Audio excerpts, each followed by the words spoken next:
9, 8, 7, 6, 5, 4, 3, 2, 1, 0.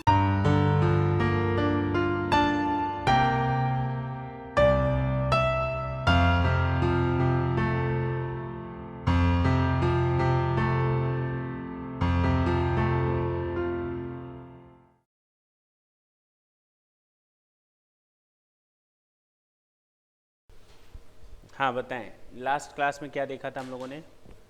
Section 33 AB site restoration fund complete हो गया था। थ्योरी देखी जाए, एक बार रीडिंग कर ली जाए। टी कॉफ़ी रबर, मेरे मुंह से क्या निकला? अच्छा, साइट रेस्टोरेशन फंड निकला। अच्छा अच्छा दिमाग की फाइलें अभी पुरानी डिलीट नहीं हुई होंगी सेक्शन 33 ये भी देखा था। असल में आज पढ़ाना भी हमको साइट रेस्टोरेशन फंड से ही था, ठीक है, इसीलिए दिमाग में आ रहा होगा। तो section 33 AB tea coffee and rubber development. Tea coffee and rubber development में ज़रा देखा जाए, कोई भी एसएससी जो हिंदुस्तान में, इंडिया में टी कॉफ़ी या रबर बिजनेस के मैन्युफैक्चर या उसके ग्रोन में लगा हुआ है, तो उसको इस सेक्शन में डिडक्शन तभी मिलेगी अगर वो अपने प्रॉफिट का सर्टेन परसेंटेज अपने एक रिजर्व में ट्रांसफ़र कर दे जो टी कॉफ़ी या रबर बोर्ड द्वारा अप्रूव्ड हो। क्लियर? अगर वो ये अमाउंट डिपॉजिट करता है तो रिजर्व में ट्रांसफ़र करने पर उसको डिडक्शन मिलेगी। कितनी डिडक्शन मिलेगी? 40% ऑफ द प्रॉफिट और actual amount deposited which ever is less. कब तक डिपॉजिट करना है? Within 6 month from the end of the relevant previous year और the date of filing of return of income which ever is earlier. Clear? हाँ, मैंने कहा था इसका पर्पज़ अपने बिजनेस को ग्रोथ देना है, डेवलपमेंट करना है, तो आप इस रिजर्व का यूज़ बिजनेस के एसेट खरीदने, बिजनेस के खर्चों में करेंगे। लेकिन ये सारी चीज़ें नहीं परचेस करेंगे। कौन सी चीज़ें नहीं परचेस करेंगे? कोई भी ऐसी एसेट नहीं परचेस करेंगे जिसका 100% डेप्रिसिएशन एक ही साल में अलाउड होता हो। कोई भी ऐसी एसेट नहीं खरीदेंगे जिसका 11 शेड्यूल में मेंशन्ड हो। कोई भी ऐसी एसेट नहीं खरीदेंगे जो ऑफिस या गेस्ट हाउस के लिए हो, ऑफिस के लिए हो लेकिन कंप्यूटर को छोड़ करके। कोई भी ऐसी एसेट ना हो जो रेजिडेंशियल पर्पस या गेस्ट हाउस के लिए हो। That's it. हाँ, ये 5 गलतियाँ अगर हो जाती हैं तो पैसा विड्रॉ हो जाता है। डेथ ऑफ एन एसएससी, कोई टैक्स नहीं लगेगा, भले ही हम उसका यूटिलाइजेशन न कर पाए हों बावजूद उसके उस पर कोई टैक्स नहीं लगेगा, माना जाएगा कोई गलती नहीं है। लिक्विडेशन ऑफ अ कंपनी, कोई गलती नहीं मानी जाएगी। पार्टीशन ऑफ एचयूएफ, कोई गलती नहीं मानी जाएगी। क्लोजर ऑफ बिजनेस, गलती मानी जाएगी। और डिसोल्यूशन ऑफ पार्टनरशिप फर्म, गलती मानी जाएगी। इस पैसे का यूज़ जिस साल आप ड्रॉ करेंगे उसी प्रीवियस ईयर में यूज़ भी करना है, बताया था। एक चीज़ और बताई थी कि इस पैसे से अगर आप कोई एसेट खरीदते हैं तो फिर 8 सालों तक आप उसको ट्रांसफ़र भी नहीं कर सकते।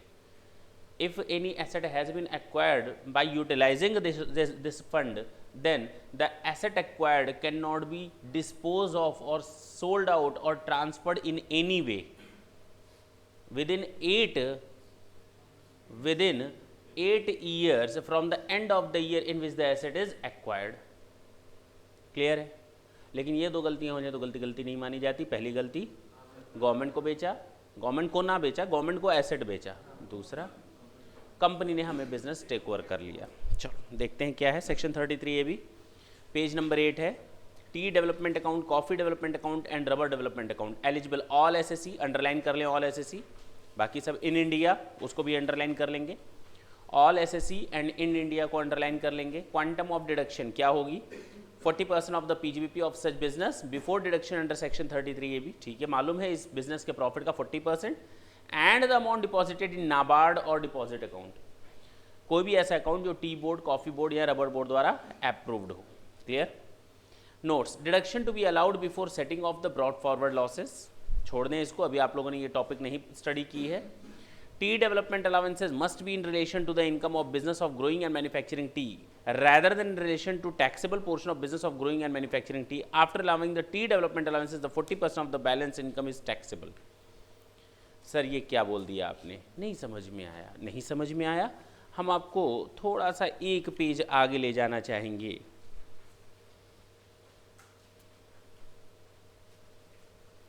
Rule 8 page number 10। Rule 8 page number 10 है ना? जरा देख ले। इसमें एक जगह लिखा हुआ है 40%, लाइन नंबर 3, उसको अंडरलाइन कर लें। जब हम लोग उसको पढ़ लेंगे फिर वापस इस पर आएंगे। तो हम रूल 8 जब पढ़ा लेंगे तो फिर हम कहेंगे देखो ना, देखो वहाँ 40% लिखा था। आगे चल सकते हैं, ठीक है ना। तो यहाँ पर आप लिख दें रूल 8, कोई दिक्कत नहीं है, 40% यहाँ लिखा हुआ है। Conditions, SSC must deposit any amount in account, an account with NABARD under the scheme approved by Tea Board, Coffee Board or Rubber Board, or a deposit account is in under the scheme framed by Tea Board, Coffee Board or Rubber Board. छोड़ दें। Amount must be deposited before the expiry of 6 months from the end of the previous year or before the date of filing of return of income, whichever is earlier. कोई दिक्कत है इसमें? नहीं है।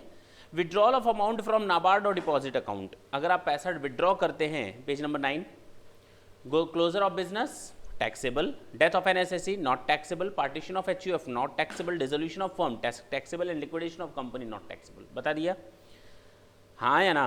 और किस हेड में टैक्सेबल होगा? लिखा हुआ है taxable under the head PGBP. तो कंफ्यूज्ड होने की जरूरत नहीं है कि जो टैक्सेबिलिटी अराइज होगी अमाउंट विड्रॉ करने पर वो पीजीबीपी हेड में ही टैक्सेबल होगी।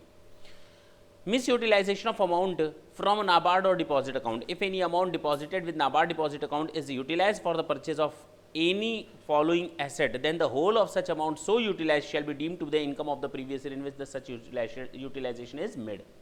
बता दिया। कोई भी ऐसी प्लांट और मशीनरी नहीं खरीद सकते जो रेजिडेंशियल अकोमोडेशन, हाँ है ना, जिसमें गेस्ट हाउस शामिल है, क्लियर। ऑफिस की प्रीमाइसेस नहीं खरीद सकते, ब्रैकेट में लिख लें आप लोग, एक्सेप्ट कंप्यूटर।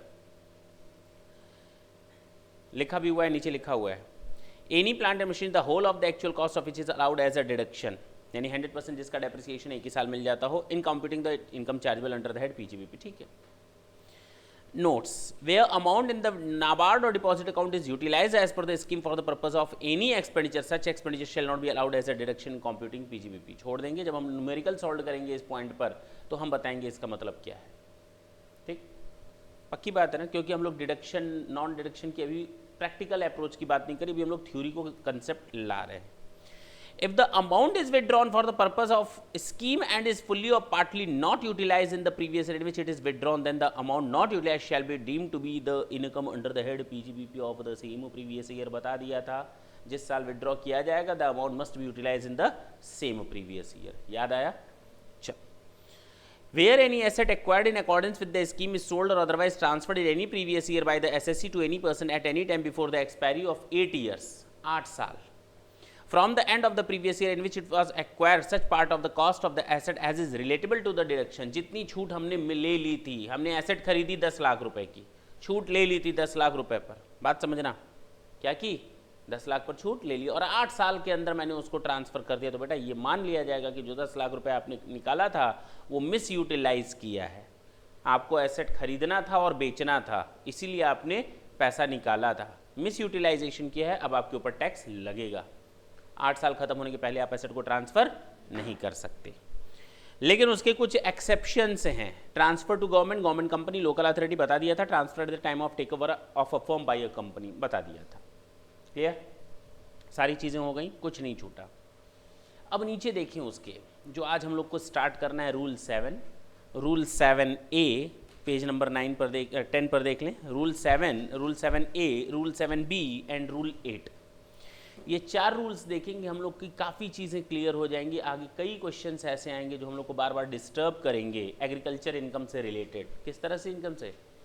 एग्रीकल्चरल इनकम से रिलेटेड जब भी कोई क्वेश्चन आए एग्जाम में बेटा तो तुरंत दिमाग दौड़ जाना चाहिए rule 7, 7A, 7B and rule 8। ये 4 रूल्स तुरंत दिमाग में दौड़ने चाहिए। जब भी एग्रीकल्चरल इनकम से रिलेटेड कोई क्वेश्चन एग्जाम में आता है तो दिमाग जरूर दौड़ाना rule 7, rule 7A, rule 7B and rule 8। मैंने बार बार बोला rule 7, rule 7A, rule 7B and rule 8। Clear, पक्की बात है। Rule 7 is a normal section, पहले यही था केवल शुरुआत, बाद में 7A, 7B और 8 आए। देखते हैं क्या है rule 7। Agricultural produce as a raw material. तुम लोगों ने चीनी मिलें देखी हैं? नहीं भी देखी हो, नाम तो सुना होगा ना। जो शुगर मिल्स होती हैं, कई शुगर मिल्स क्या करेंगी, कंपनियां जो होती हैं, जो एक, चलो टाटा चाय की बात करते हैं, उनके अपने बागान हैं, वो अपने खेती करते हैं और उस खेती से आने वाली चाय पत्ती को फिर मैन्युफैक्चर करते हैं, चाय पत्ती बनाते हैं, आपको बेचते हैं पैकिंग करके। वो दोनों काम कर रहे हैं, एग्रीकल्चरल इनकम भी कर रहे हैं और नॉर्मल बिजनेस इनकम भी कर रहे हैं। Agricultural is the part of the business उनका एग्रीकल्चरल क्या है, उनके बिजनेस का पार्ट है, लेकिन कर तो रहे एग्रीकल्चरल इनकम। खेती करना क्या होता है, खेती करने से होने वाली इनकम क्या होती है, पूरी माफ होती है। मालूम है ना, ये मालूम है ना कि अगर आप एग्रीकल्चरल इनकम जनरेट करते हैं then it is 100% exempt, 100% exempt. अगर केवल एग्रीकल्चरल इनकम करेंगे तो 100% एग्जेम्प्ट। सर आपने पढ़ाया तो नहीं, पढ़ाएंगे, चिंता ना करो। एग्रीकल्चरल इनकम 100% एग्जेम्प्ट होती है, लेकिन यहां पर मैं केवल एग्रीकल्चरल इनकम नहीं कर रहा, एग्रीकल्चरल के साथ साथ नॉन एग्रीकल्चरल एक्टिविटीज में उसमें शामिल हैं, यानी चाय पत्ती बना करके बेचना और चाय पीना। क्यों क्यों भाई, एग्रीकल्चरल इनकम में क्या क्या शामिल है, दोनों चीजें शामिल है। मैंने चाय पत्ती को उगाया, चाय के बागान खड़े किए, उसके बाद उन चाय हरी हरी पत्तियों को छांटा बीना और उनको सुखा करके क्या किया, सुखाना, और उसके बाद उनको मशीन में यूज करके चाय पत्ती बनाना जो काली काली आती है नहीं, और उसके बाद चाय पीना। देखो ना, पूरा मैन्युफैक्चरिंग एक्टिविटी भी है, बिजनेस एक्टिविटी भी है और एग्रीकल्चरल एक्टिविटी, दोनों एक्टिविटी शामिल हैं। अगर शुगर मिल क्या करें, शुगर केन ग्रो करें, गन्ने, और उन गन्ना क्या है, खेती है, अब उस खेती के गन्नों को खुद ही निकालें और उसके बाद उससे क्या बनाए, चीनी बनाए। क्या है ये, दोनों एक्टिविटीज शामिल है, एग्रीकल्चरल वर्सेस नॉन एग्रीकल्चरल, दोनों एक्टिविटीज शामिल है। क्या करें, क्या पूरी इनकम पर टैक्स माफ कर दें? क्या तुम लोग को लगता है पूरा माफ कर दिया जाना चाहिए? जिस तरह चाय है उसी तरह कॉफी है, उसी तरह रबड़ है, उसी तरह शुगर केन है। तो सबके लिए रूल आए, शुगर केन के लिए रूल 7 है। लिख लो, एग्जाम्पल के तौर पर नीचे लिख लो शुगर केन। 7A में दिया हुआ है रबड़, हाँ है ना, AR रहमान वाला, A से AR रहमान, AR रबड़, हाँ है ना, और BC का मतलब बदलानी क्लासेस, मतलब B के साथ कॉफी जुड़ा हुआ है, ठीक है ना, और 8 क्या है, टी है, ठीक, पक्की बात है। चीनी और चाय, रूल 7 चीनी और रूल 8 चाय। च था ना, सॉन्ग है। चलो रूल 7 की बात करते हैं हम लोग, उसके बाद देखते हैं क्या इसमें बताया क्या गया है कि बेटा ये इनकम टोटल आपकी बिजनेस की इनकम है, इसमें एग्रीकल्चरल एंड नॉन एग्रीकल्चरल दोनों एक्टिविटीज शामिल है। कितना इसमें मान लें एग्रीकल्चरल है, परसेंटेज बता दो, कितना मान लें नॉन एग्रीकल्चरल है, परसेंटेज बता दो, बात खत्म करो। नहीं समझे, परसेंटेज मान लिया गया है कि इतना परसेंटेज नॉन एग्रीकल्चरल इनकम होगी, परसेंटेज मान लिया गया है कि इतना परसेंटेज नॉन एग्रीकल्चरल इनकम होगी, बता दो कितना परसेंटेज है, वही देखना है हम लोग को। देखिए, where the agricultural produce is used as raw material, हमने केवल एक शुगर केन एग्जाम्पल लिखवाया है, इसको तुम लोग लकीर के फकीर मत बन जाना। टी के लिए अलग रूल है, रबड़ के लिए अलग है, कॉफी के लिए अलग है, और इन तीनों को छोड़कर बाकी सबके लिए ये भी ध्यान देना। ये नहीं कि केवल शुगर को केन सर ने बोल दिया तो केवल शुगर केन ही, केवल एक एग्जाम्पल के तौर पर मैंने बताया कि टी के लिए अलग रूल, कॉफी के लिए अलग रूल, रबड़ के लिए अलग रूल, और इन तीनों को छोड़कर बाकी जो बचा वो रूल 7 में जाएगा, ठीक है ना। तंबाकू का क्या है, टोबाको के लिए क्या होता है, यही रूल लगेगा, बात समझ रहे। चलो, where the agricultural produce is used as raw material in manufacturing operation, the average market price होगा क्या, सुनो। रूल 7 ने बहुत ही सिंपल रूल लिया है, इन्होंने कहा अगर किसी एसएससी का agricultural and non agricultural activities दोनों इन्वॉल्व है, यहां पर आप लिखते हो एक्सपेंसेस, यहां भी आप लिखते हो एक्सपेंसेस।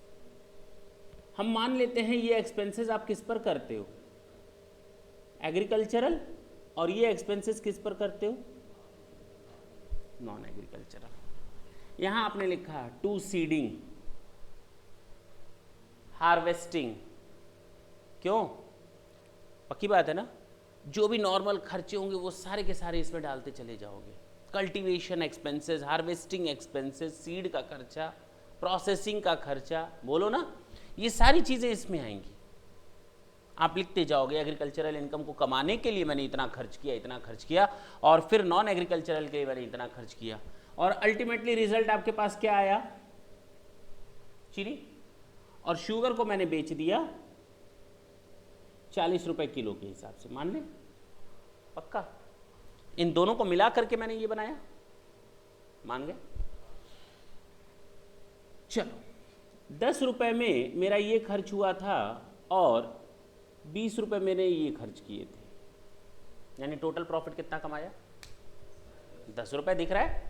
40 रुपये में 10 रुपये मैंने एग्रीकल्चरल एक्टिविटीज़ पर खर्च किया और नॉन एग्रीकल्चरल एक्टिविटीज़ पर भी मैंने 20 रुपये खर्च किए। टोटल मेरा नेट प्रॉफिट आ गया कितना?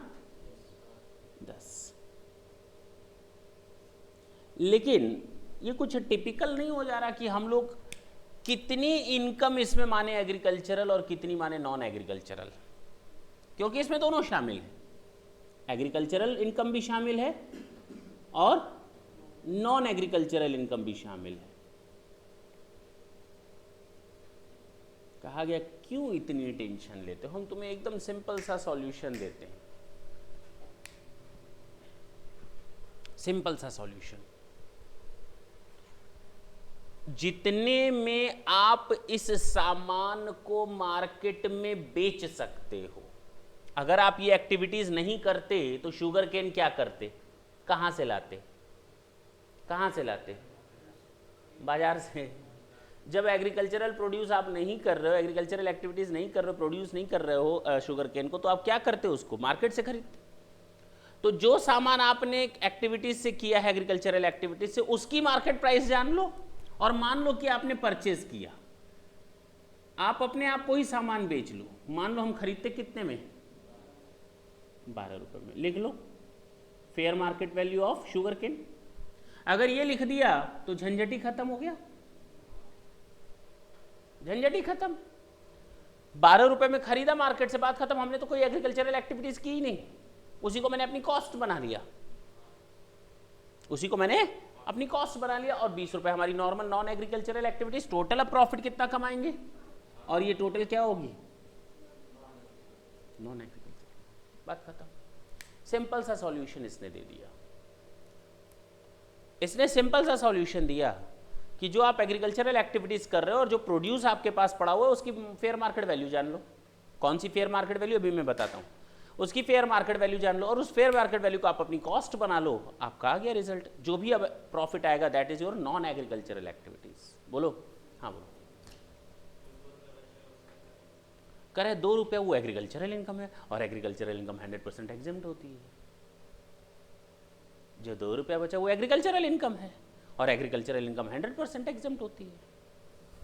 पक्की बात है ना? जो 2 रुपया 10 को हमने 12 रुपये में दिखाया, खरीदा है, हमने अपने आप की कॉस्ट बढ़ा दी, 10 को 12 में दिखा दिया, बेचा तो है नहीं कहीं। और जो 2 रुपये मेरा बच गया वो हमारी एग्रीकल्चरल इनकम मानते हो, उसको 100% माफी दे दो, झंझट ही खत्म। चलो, where the agricultural produce is used as a raw material in manufacturing operation, the average market price, AMP underline कर लो, the AMP of the agricultural produce consumed during the previous year shall be debited to the manufacturing account of the business। बता तो दिया, बोलो कोई दिक्कत है इसमें?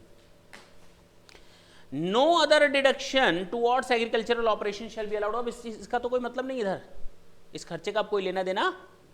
No further deduction of these expenses are to be allowed as a deduction। The average market price is equivalent to, average market price आप किसको लेंगे? पेज नंबर 10 पर है। एवरेज मार्केट प्राइस किसको लेंगे?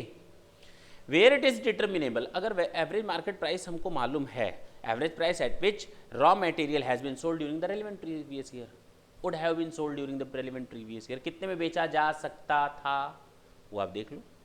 दूसरा, where it is not determinable, तो एक काम करो ना, अगर हमें नहीं पता चल पा रहा, हम सर पीट पीट कर थक गए हैं कि हमें एवरेज मार्केट प्राइस बताओ, नहीं पता चल रहा, तो एक काम करो, जितनी लागत आई है मालूम है, उसमें रीजनेबल प्रॉफिट जोड़ दो, हो गया काम।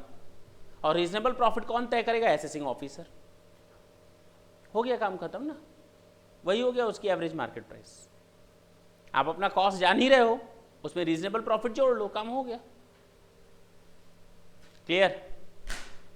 बोलो भाई, काम खत्म इसका। Rule 7 is over.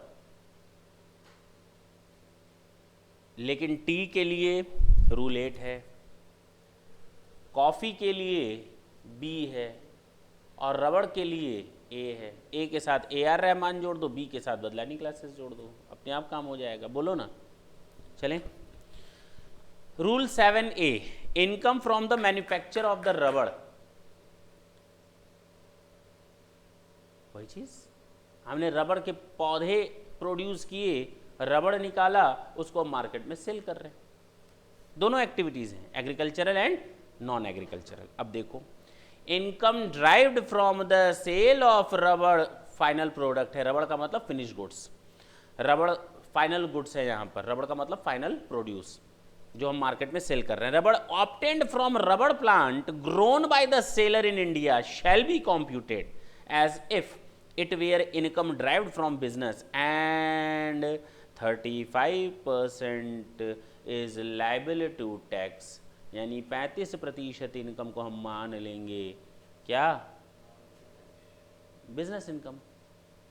65% माफ है, 65% जो भी आएगा, देखो ना, यहां सेल लिखो, यहां टोटल कॉस्ट लिखो, यहां पर क्या लिखो, यहां लिखो सेल ऑफ रबड़, मान लो आ गया 1000 रुपए, agricultural and non agricultural activities के टोटल खर्चे लिखोगे, नहीं लिखोगे, आ गया 600, बचा कितना 400, इसका एग्रीकल्चरल इनकम कितना मानोगे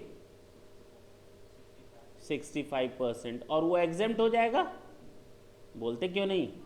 और नॉन एग्रीकल्चरल में 35% यानी 140, 400 का 35% 140 हमारा आ जाएगा क्या, बिजनेस इनकम। क्या दिक्कत है, नहीं बोलो क्या दिक्कत आई इसमें, परसेंटेज ही तो सेट रखना है, बोलो।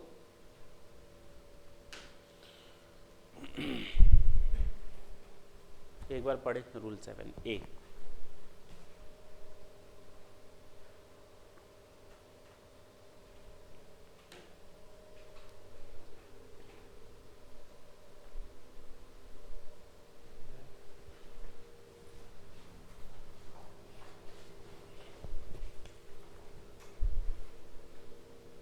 चल सकते हैं आगे। Rule 7B, income from the manufacture of coffee. Chicory and non chicory ये दोनों आएंगे, देखते हैं। Rule 7B, income derived from the sale of coffee grown and cured by the seller in India shall be computed as if it were income derived from the business and 25% is to be treated as business income। Simple. Coffee का 25% क्या मानोगे, business, 75% मानोगे क्या, agricultural. Income derived from the sale of coffee grown cured roasted and grounded by the seller in India with और without mixing chicory और other flavouring ingredients shall be computed as if it were the business income as at the rate of 40%। Clear है। Normally हमने coffee को produce किया, coffee बनाई और उसको cell कर दिया। अब सामने वाले ने खरीद करके, मान लो कभी कभी हम क्या करते हैं, नॉर्मल उसको सेल कर दिया, एक प्लेन कॉफ़ी, एक रोस्टेड, एक क्योर्ड, एक इंग्रेडिएंट्स फ्लेवर्ड मिलाए जाते हैं, डिफरेंट डिफरेंट टाइप के फ्लेवर, और चिकोरी और विदाउट चिकोरी वाली कॉफ़ी, चकोरने वाली नहीं, चिकोरी, ठीक है ना। तो उनमें हम मान लेंगे कि ज़्यादा बिजनेस एक्टिविटीज़ हुई हैं लोगों को अट्रैक्ट करने के लिए। नहीं समझे भाई, तुम दुकानदार के पास जाओगे, कहोगे फ्लेवर्ड कॉफ़ी दो और नॉन फ्लेवर्ड कॉफ़ी दो। अब फ्लेवर्ड का मतलब कि उसमें बिजनेस का काम ज़्यादा हुआ है, मार्केटिंग का काम ज़्यादा हुआ है, तो बेटा ज़्यादा कॉस्ट लगी होगी, तो वहाँ बिजनेस एक्टिविटीज़ 40% हो गई, और प्लेन कॉफ़ी जो है वो 25% मानी जाएगी बिजनेस इनकम। बोलो। अच्छा, टी की बात करते हैं, 40% बिजनेस इनकम होगा। टी की बात करते हैं, नीचे रूल 8, 40% बिजनेस इनकम हो गया। 40% क्या माना जाएगा, बिजनेस इनकम। मैंने 4 रूल बताए, रूल 7 मैंने बताया, न टी से मतलब, न कॉफ़ी से मतलब, न रबड़ से मतलब। जो सेल प्राइस होती है उसको कॉस्ट मान लो एग्रीकल्चरल प्रोड्यूस की, वही आपकी एवरेज मार्केट प्राइस ही आपकी कॉस्ट मान ली जाएगी, जो प्रॉफिट आएगा वो आपका बिजनेस प्रॉफिट होगा, बात खत्म। क्लियर हुआ। रूल 7A मैंने बताया, ए का मतलब ए आर रहमान, आर का मतलब रबड़, ठीक है ना। रूल 7A यानी कि रबड़। रबड़ में कितना प्रॉफिट माना जाता है? 35% बिजनेस इनकम मान ली जाएगी। 65% सोचो ना, बड़ा हिस्सा हम लोग क्या मान रहे हैं? Agricultural activities. होता भी है ज़्यादा एक्टिविटीज़ किसकी हुई है? एग्रीकल्चरल की। रूल 7B मैंने बताया, बी का मतलब कॉफ़ी, बी के साथ क्या आएगा? कॉफ़ी। कॉफ़ी में क्या आ जाएगा? कितना परसेंट आ जाएगा? प्लेन आ जाएगा 25%, और उसमें चिकोरी और नॉन चिकोरी हो तो 40%। और टी के साथ तुम लोग जानते ही हो रूल 8 लगता है, कितना आ जाएगा? 40%। बात करते क्लियर?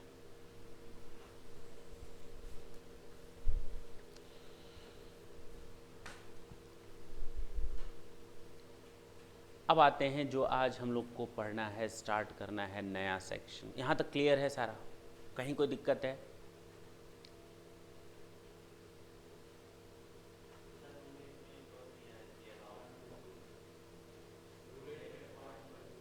किसमें?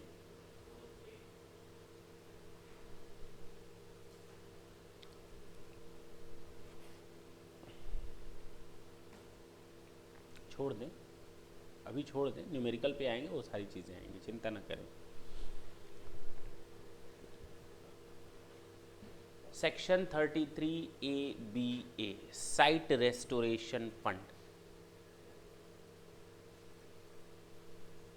Section 33A site restoration fund. अगर आपका सेक्शन 33AB तैयार है, जो आते ही रिवाइज करवाया आज, tea coffee and rubber development के प्रोविजंस अगर तैयार हैं, तो इसको तैयार करने में मुश्किल से इतना टाइम लगेगा, 2 मिनट। शुरू करते हैं। कोई भी एसएससी जो हिंदुस्तान में पेट्रोलियम प्रोडक्ट्स, मिनरल ऑयल्स को प्रोस्पेक्ट करने का काम करता है, यानी ढूंढने का काम करता है। प्रोस्पेक्ट का मतलब क्या होता है? ढूंढना। एक्सट्रैक्ट का काम करता है, निकालने का काम करता है जमीन से। ऐसे थोड़ी ढूंढ लिया तो आ जाएगा ऊपर अपने आप, उसको एक्सट्रैक्ट करने का काम करता है। या फिर पेट्रोलियम प्रोडक्ट्स और मिनरल ऑयल्स को प्रोड्यूस करने का काम करता है फिनिश्ड वे में। वो तो मिनरल रॉ मैटर मैनर में होता है ना, ये थोड़ी कि ज़मीन से निकाला और गाड़ी में डाला और गाड़ी चलाई आगे चले गए, वैसा थोड़ी होता है। उसको फिर फिनिशिंग वे में लेना पड़ता है, उसमें गैसेस भी बनती हैं फिर। तो फिलहाल मिनरल जो पेट्रोलियम प्रोडक्ट्स हैं, उनको प्रोस्पेक्ट करने का काम, एक्सट्रैक्ट करने का काम और प्रोड्यूस करने का काम, ये 3 चीज़ें शामिल होंगी। क्लियर? अगर कोई एसएससी इसमें इन्वॉल्व है और तुम जा सकते हो, तेल ढूंढने नहीं जा सकते, नहीं जा सकते। आपका सेंट्रल गवर्नमेंट के साथ परमिशन होना जरूरी है। ऐसे थोड़ी कि हर आदमी लेंस लेकर निकल गया मार्केट में, मशीन लेकर निकल गया, पेट्रोलियम प्रोडक्ट्स को ढूंढ रहा है। तो हर एसएससी पर एप्लीकेबल नहीं होगा। वही एसएससी जिसका सेंट्रल गवर्नमेंट के साथ मिनिस्ट्री ऑफ पेट्रोलियम के साथ क्या है? एग्रीमेंट है। ऐसे नहीं कर सकते आप। ये सेक्शन सर आया क्यों एक्स्ट्रा छूट दी जा रही है इसको? और ये जानते हो छूट किस चीज़ की है? इसमें भी वही डिडक्शन है जो हम लोगों ने सेक्शन 33AB में पढ़ी थी कि आप अपने प्रॉफिट का कुछ हिस्सा रिजर्व में ट्रांसफर कर दो तो आपको डिडक्शन मिलेगा। कितना मिलेगा, कब तक जमा करना है, बात की बात है। लेकिन सर ये डिडक्शन आई क्यों, ये भी तो बता दो। जैसे आपने टी कॉफ़ी के बारे में बताया था एग्रीकल्चरल में कि वहाँ पर एक आदमी गया, वोडाफोन का कनेक्शन लेकर के बागान के बीच में बैठ गया, वहाँ से कॉल किया तो टेंशन बढ़ गई थी, तो फिर गवर्नमेंट ने वहाँ पर प्रोटेक्शन दिया। इस सेक्शन को लाने के पीछे लॉजिक क्या है? उसका भी तो कोई लॉजिक होगा।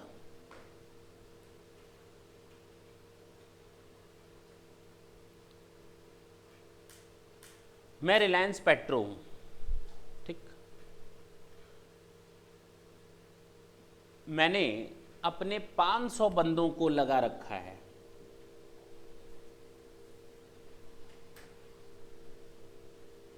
कि तुम लोग एक्सट्रैक्शन एंड प्रोस्पेक्शन का काम करो जहां तेल मिले तुरंत बताना। चलो ये है रिलायंस पेट्रोल, इसने लगा रखा है 500 लोगों को, और ढूंढते ढूंढते जानते हो सब कहाँ गए? यहाँ जहाँ तुम लोग पढ़ रहे हो। अचानक उन लोगों को पता चला कि गजब हो गया, गजब हो गया, इस क्लास के नीचे क्या है? पेट्रोल है, तेल है, तेल के कुएं हैं नीचे, कुआं खोदो। जैसे ही ये बात फैली तो लोग बाल्टी लेकर दौड़ेंगे यहाँ पर। उससे पहले गवर्नमेंट के लोग आए, पूरी तरफ से इसको सील बंद किया गया। हम लोग को चलो बाहर निकलो, बाहर निकलो, सील हो रहा है, पैक कर दिया गया। बुलडोज़र आया और बिल्डिंग पर चढ़ा दिया गया। अगले दिन से खुदाई शुरू हुई, बड़ी बड़ी क्रेन और मशीनें लगी। अरे मजाक नहीं कर रहे हैं, सुनो तो अभी समझ में आगे ना आएगा ये डिडक्शन क्यों मिली, ये भी तो पता चलना चाहिए। 500 वर्कर इधर से उधर से गवर्नमेंट की परमिशन लेकर के सब स्टार्ट हो गया काम। दिन भर काम हो रहा है, गड्ढा खोदता चला गया, होता गया नीचे। अचानक अब जो बड़ी बड़ी मशीनें होती हैं ना, ग्रिल मशीन गड़ गड़ गड़ गड़ गड़ करके चलती हैं, इतने बड़े बड़े लोहे लगे रहते हैं। नीचे तक गया, उसके बाद कड़ाक से आवाज़ आई, टूट गया। फिर दूसरा लगाया गया, फिर कड़ाक से आवाज़ आई, वो भी टूटा। पता किया गया नीचे तो रॉक सरफेस है, ज़मीन जो है वो पथरीली है, उसको आराम से तोड़ा नहीं जा सकता। तेल तो उसके नीचे। प्रॉब्लम है। अब तक करोड़ों रुपए लग गए। उसके बाद फिर वो ड्रिल मशीन चेंज की गई, हैवी लाई गई, सबका कुछ काम हुआ ठीक से। उसको जब एक्सट्रैक्ट किया गया, अब तक पैसा लगा था 500 करोड़, लग गया इस उम्मीद के साथ कि 50,000 करोड़ का तेल निकलेगा। और अब तेल निकालने की बारी आई तो 100 करोड़ का तेल निकला। ऊंट के मुंह में जीरा। सोचो कंपनी कहाँ जाएगी? नहीं समझे मेरी बात। ये जो खर्चा है, जब बिजनेस है ही नहीं तो खर्चे का डिडक्शन किस चीज का? नहीं समझे। जब बिजनेस आया ही नहीं तो डिडक्शन किस चीज का? मान लो तेल आया ही नहीं, एक बाल्टी निकला, लेकर के घूम रहे हैं 500 करोड़ का एक बाल्टी। कहने का मतलब ह्यूज लॉसेज होते हैं, बहुत लॉस हुआ तो बहुत ज़्यादा होगा, प्रॉफिट होगा तो बहुत ज़्यादा होगा, लेकिन अनएक्सपेक्टेड बिजनेस, रिस्क बहुत ज़्यादा है। तो कहा गया इसकी डिडक्शन तो चाहिए बंदे को, आप इसकी डिडक्शन दो। ऐसे बिजनेस के लिए सेक्शन 42 में भी डिडक्शन बताई गई है, वो तुम लोगों में नहीं है, आईपीसीसी लेवल में नहीं है, वो सीए फाइनल लेवल में, उसको हम कर देते हैं साइड में। चूंकि इस बिजनेस का नेचर बहुत रिस्की टाइप का है तो इसको एक एक्स्ट्रा बेनिफिट दिया गया। क्या दिया गया? कि if you are just going to deposit a certain amount in a reserve, then you will awarded with a deduction, and the maximum permissible deduction is 20% of the profit of this business. चूंकि business risky nature का है तो आपको एक deduction दिया गया। मैंने वो चीज हटा दी, वो सेक्शन 42 में सीए फाइनल में देखेंगे,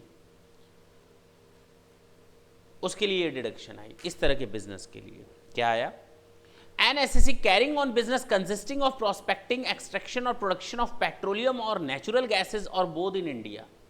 पेट्रोलियम और नेचुरल गैसेस और बोथ इन इंडिया। क्या क्या 3 चीज़ें बताई? प्रोस्पेक्ट करना, खोजना, जमीन से निकालना और उसको प्रोड्यूस करना। तीनों एक एक करके या एक साथ, कोई भी आप काम करो।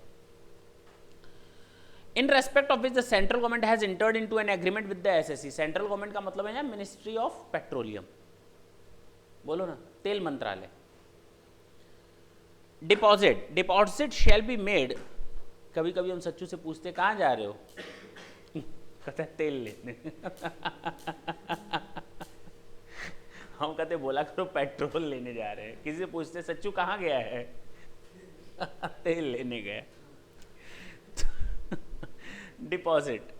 Deposit shall be made before and of the previous year with SBI in a scheme approved by the Ministry of Petroleum, Natural Gases और Site Restoration Account. Clear? Utilisation मैंने बता दिया तुम लोग को, कितना डिडक्शन मिलना चाहिए 20% और actual amount which ever is less. वहाँ कितना था और यहाँ कितना है, वहाँ 40% था टी कॉफ़ी और रबर डेवलपमेंट में, यहाँ पर 20% है, बस इतना ही फ़र्क है। क्या ज़्यादा फ़र्क है क्या? नहीं ना। दूसरा वहाँ बताया गया था the amount must be deposited in the account within 6 month from the end of the relevant previous year, but here no even a single date is given to you. You have to deposit the amount in this reserve account within the same relevant previous year. आपको एक दिन भी extra नहीं मिलेगा। If you want to deposit any amount in this reserve account then you have to deposit by the end of the relevant previous year. अगर आप ऐसे previous year 14-15 की बात करते हैं तो 31 मार्च 2015 तक आपको उस अकाउंट में डिपॉजिट भी कर देना पड़ेगा। आपको एक भी दिन एक्स्ट्रा नहीं मिला है। कहा गया जिस साल पैसा निकालेंगे यूज़ करने के लिए उसी साल यूज़ करेंगे, बिल्कुल सही, यहाँ पर भी वही है। कहा गया पैसा गलती से निकल गया इन 5 कंडीशन में, डेथ ऑफ एनएसएससी यहाँ भी माफ़ वहाँ भी माफ़, क्लोजर ऑफ बिजनेस वहाँ भी टैक्सेबल और यहाँ भी taxable, liquidation of a company यहाँ भी माफ़ वहाँ भी माफ़, पार्टीशन ऑफ एचयूएफ यहाँ भी माफ़ वहाँ भी माफ़, डिसोल्यूशन ऑफ अ फर्म वहाँ भी टैक्सेबल और यहाँ भी टैक्सेबल। क्या दिक्कत है? कहा गया इस रिजर्व से आप ये एसेट नहीं खरीद पाएंगे। कौन कौन सी एसेट नहीं खरीद पाएंगे? पहला, कोई भी ऐसी एसेट नहीं खरीद पाएंगे जिसका 100% डिडक्शन एक ही साल में मिल जाता हो, वहाँ भी सही था यहाँ भी सही है। कोई भी ऐसी एसेट नहीं खरीद पाएंगे जो 11 शेड्यूल में मेंशन्ड है, वहाँ भी सही है और यहाँ भी सही है। कोई भी ऐसी एसेट नहीं खरीद पाएंगे जो ऑफिस पर्पज़ के लिए हो कंप्यूटर को छोड़कर, वहाँ भी सही है और यहाँ भी सही है। कोई भी ऐसी एसेट नहीं खरीदेंगे जो गेस्ट हाउस या रेजिडेंशियल पर्पज़ के लिए यूज़ होती है, वहाँ भी सही यहाँ भी सही। क्या फ़र्क है?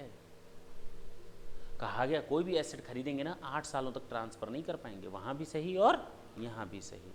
लेकिन अगर गवर्नमेंट को ट्रांसफ़र कर दिया या किसी कंपनी ने मेरे बिज़नेस का टेक ओवर कर दिया तो कोई गलती नहीं मानी जाएगी, वहाँ भी सही और। तो फ़र्क सर जी कहाँ आया? केवल 40% एंड 20%, वहाँ 6 महीना मिला था, यहाँ कोई महीना नहीं मिला।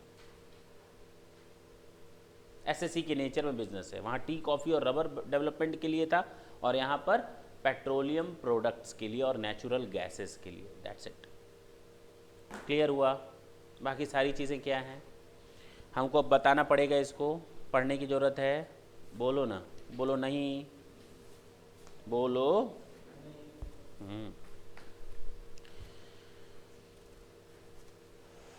एक बार आप लोग खुद पढ़ लें सेक्शन 33A-BA।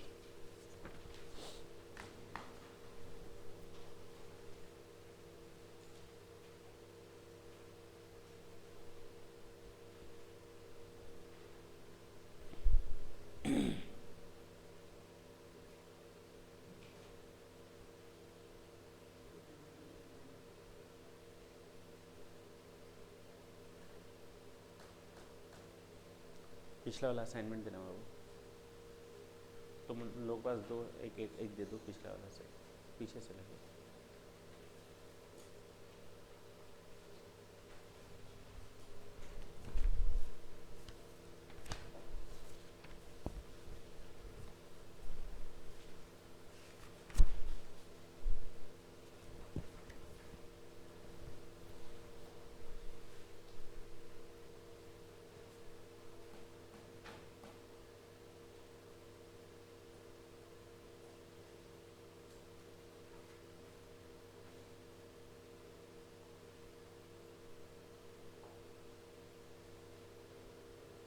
चल सकते हैं बाबू आगे।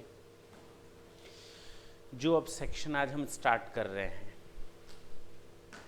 और मैंने तुम लोग को कहा भी था कि वो गागर में क्या है, कौन सा सेक्शन है वो? सेक्शन 32।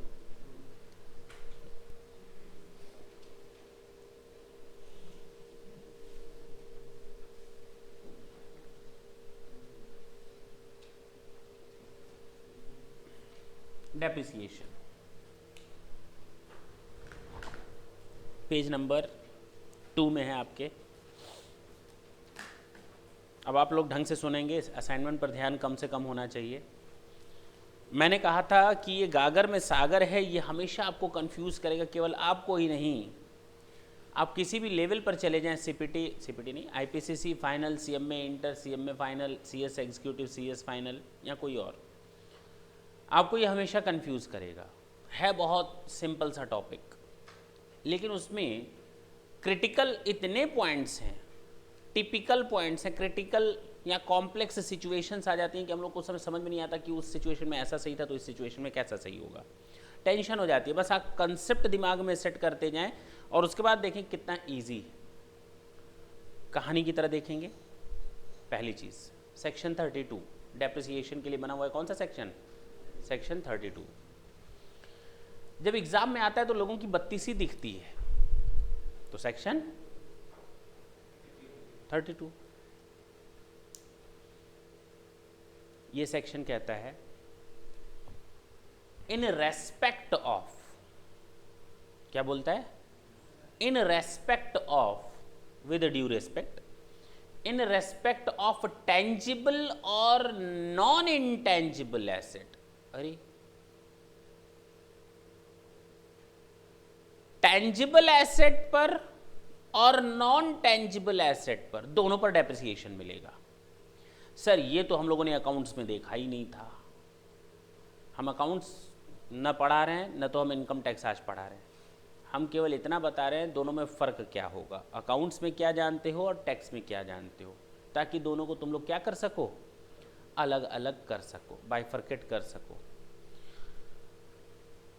सर आपने अभी अभी बोला इनकम टैक्स में टेंजिबल और इनटेंजिबल दोनों एसेट पर डेप्रिसिएशन मिलता है, क्या ये बात सही है? बिल्कुल सही है। इनटेंजिबल एसेट है मेरे पास 10 लाख रुपए की, उस पर डेप्रिसिएशन का रेट है 25%। इनटेंजिबल एसेट, बताओ क्या जर्नल एंट्री करते हो? जर्नल एंट्री उस पर टेंजिबल एसेट पर डेप्रिसिएशन की क्या जर्नल एंट्री करते हो?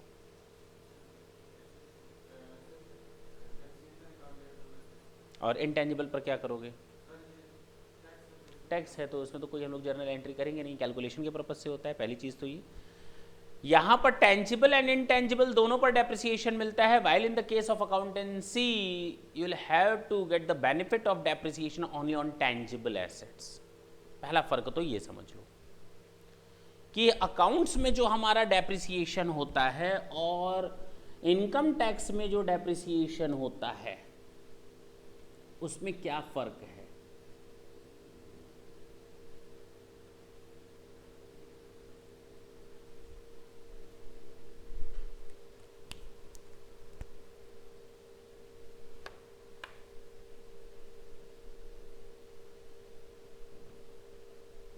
Only on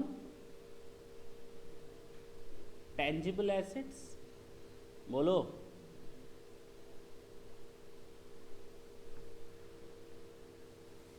On tangible and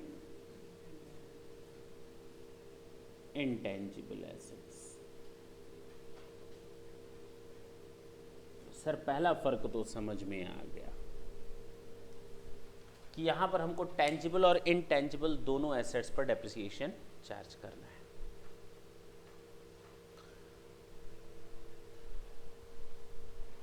हमको एक चीज और मालूम है कि AS 6 बताता है अकाउंट्स में डेप्रिसिएशन मेथड, बोलो ना क्या बताता है?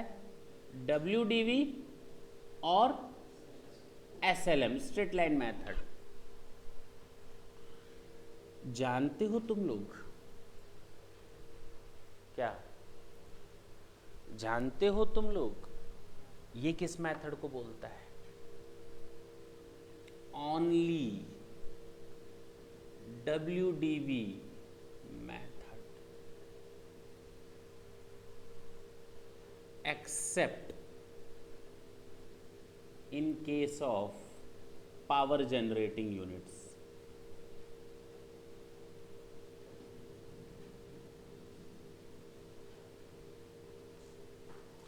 SLM is allowed। केवल एक केस को छोड़ करके केवल और केवल सारे केसेस में केवल आपको WDV मेथड यूज करने हैं। Nowhere you can use WDV method. क्यों? दैट SLM मेथड, हम कहीं पर भी SLM मेथड यूज नहीं कर पाएंगे। यानी हम लोग को हर जगह WDV मेथड, हर जगह WDV मेथड। अकाउंट में सर हमने एसएलएम लगा रखा है, तो जब हम टैक्स पे करेंगे फिर लोचा आ जाएगा। मैंने कहा ना, टैक्स पे करते समय we are required to calculate the amount of depreciation in accordance with your WDV method, that's it. भले ही आपने अकाउंट्स में एसएलएम मेथड यूज किया है, that is very much allowed as per accounting standard 6 in accountancy, but while we are just going to pay the amount of tax, while we are just going to calculate the amount of tax, we are required to calculate the amount of tax by using WDV method, that's it। Sir journal entry में फर्क नहीं आएगा, मैं बार बार बोल रहा हूँ, इसका journal entry से कोई लेना देना नहीं। तुम लोग का दिमाग बार बार वहीं गिर रहा होगा, जा रहा होगा ना, थोड़ा भी जा रहा है, नहीं जाना चाहिए। इसका जर्नल एंट्री से कोई लेना देना नहीं, ठीक।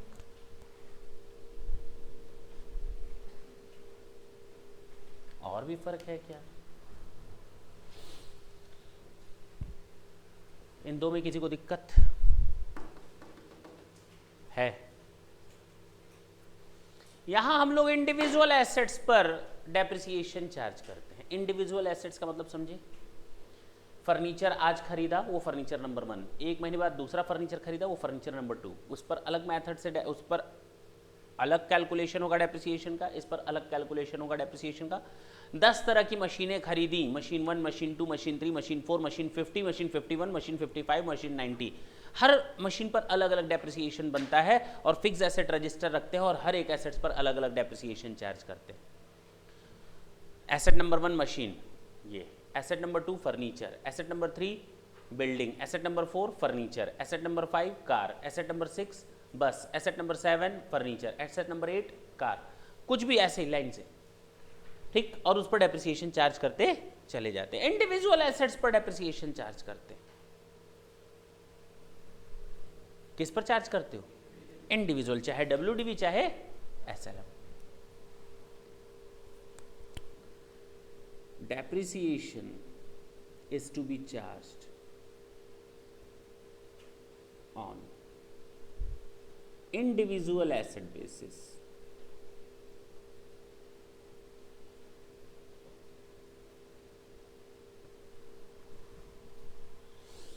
इसकी बात बताएं तो क्या सर यहां पर इंडिविजुअल एसेट के बेसिस पर डेप्रिसिएशन नहीं लगता? नहीं, यहां इंडिविजुअल एसेट्स का कोई रोल नहीं होता। यहां पर ब्लॉक ऑफ एसेट पर डेप्रिसिएशन चार्ज होता है।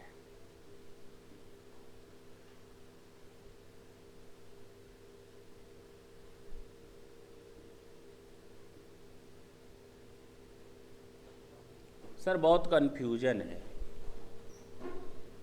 ब्लॉक ऑफ एसेट का क्या मतलब है? Group of asset. Block of asset में एक एसेट नहीं आएगी, ग्रुप आएगा। मैंने ये एसेट्स खरीदी हैं, देखो ये मान लो 2 अलग अलग एसेट्स हैं। इस एसेट को खरीदा, इस पर भी 20% का डेप्रिसिएशन। कुछ दिन बाद इसको खरीदा, इस पर भी 20% का डेप्रिसिएशन। कितने रेट से? ये दोनों मिल जाएंगे अपने आप। अब ये एक हो गए। ये फिर एसेट खरीदी, इस पर भी 20% का डेप्रिसिएशन, ये एक हो गया। ये कौन सा बन रहा है? 20%। उसके बाद मैंने ये एसेट खरीदी, इस पर भी 20% का डेप्रिसिएशन, तो ये इसमें नहीं मिलेगा क्योंकि दोनों अलग अलग है ना, अलग अलग है ना। तक पूरा तो बोलने दो, बोलने दो ना, ये नहीं मिलेगा। इन दोनों पर अलग अलग हो गया, ठीक। उसके बाद फिर मैंने ये एसेट खरीदी, 25% डेप्रिसिएशन, नहीं मिलेगा।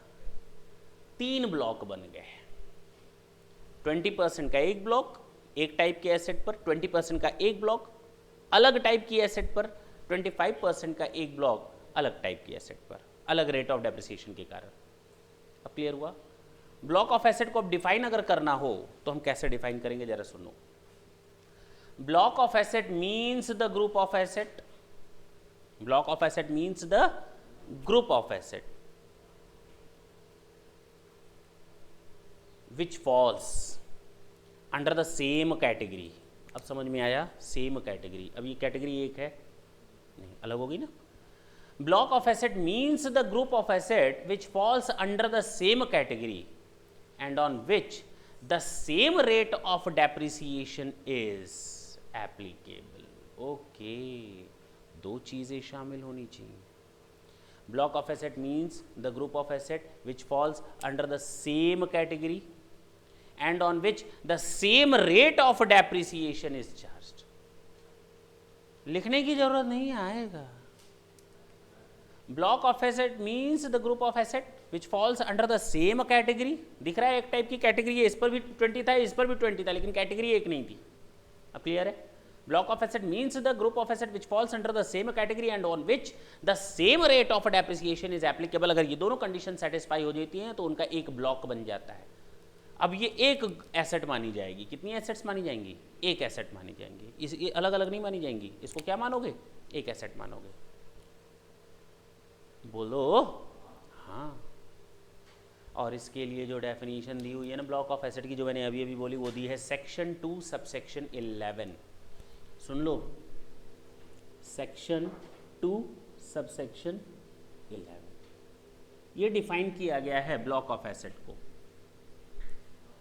Block of asset has been defined under section 2 subsection 11. Block of asset has been defined under section 2 subsection 11. So block of asset means the group of asset on which block of asset means the group of asset which falls under the same category and on which the same rate of depreciation is charged.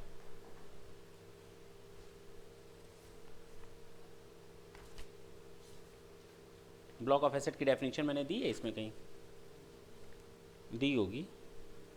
नहीं दी होगी, नहीं दी है। क्या बात।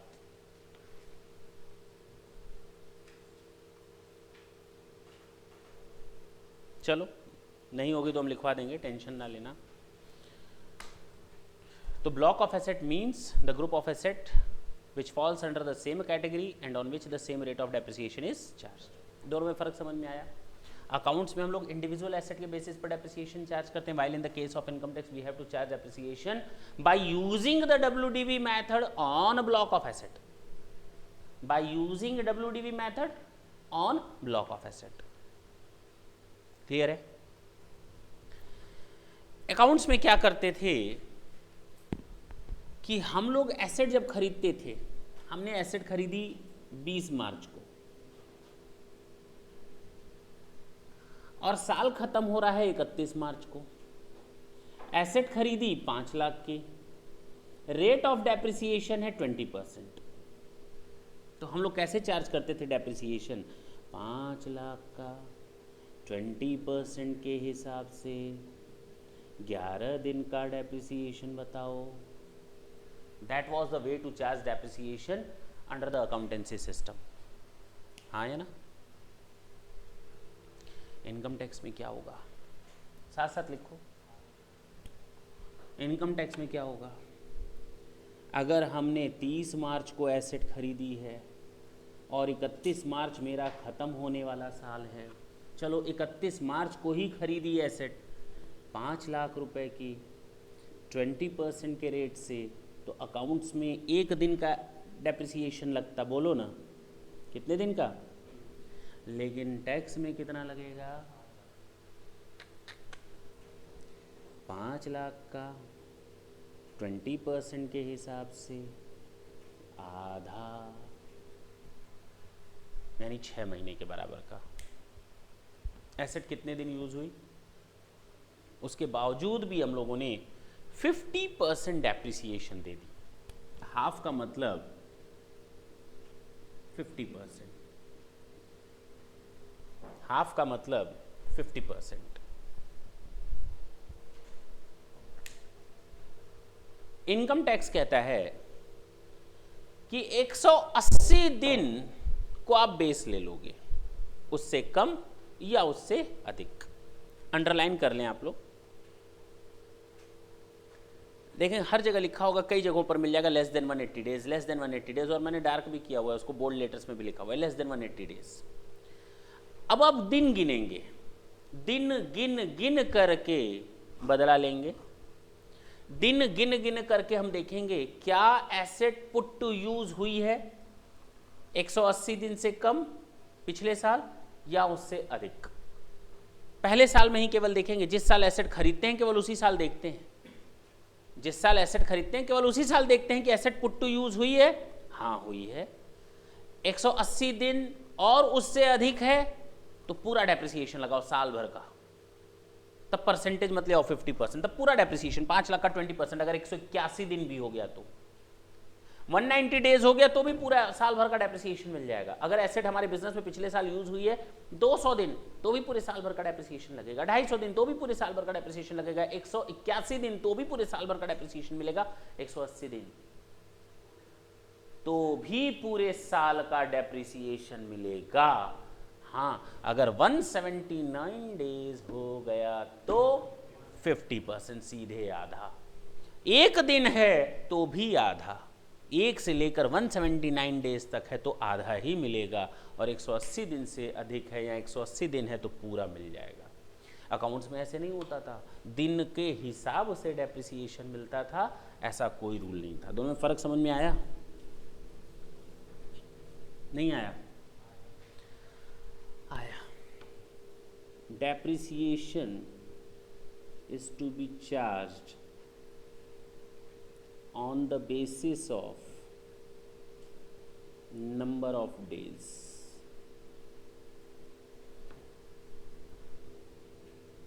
Depreciation either 100% of normal or 50% of normal। बोलो ना, बात खत्म। यहाँ तक किसी को कोई दिक्कत? मुझे नहीं लगता इन 4 पॉइंट में किसी को कोई दिक्कत आई होगी। हम केवल डिस्टिंक्ट कर रहे हैं अकाउंट्स में क्या होता है और टैक्स में क्या होता है। अकाउंट्स में देखा टेंजिबल एसेट्स पर मिलता है, वहाँ टेंजिबल और इनटेंजिबल एसेट दोनों पर मिलता है। यहाँ पर AS6 के हिसाब से WDV SLM दोनों यूज़ कर सकते हो, यहाँ केवल WDV यूज़ कर सकते हो। केवल पावर जनरेटिंग यूनिट के केस में हमको एक ऑप्शन मिलता है, देखेंगे हम लोग, पढ़ेंगे SLM मेथड का, अदरवाइज कहीं नहीं मिलता। यहाँ पर डेप्रिसिएशन हम लोग इंडिविजुअल एसेट पर चार्ज करते हैं, जबकि यहाँ पर एसेट पर हम लोग ब्लॉक ऑफ एसेट पर डेप्रिसिएशन चार्ज करते हैं।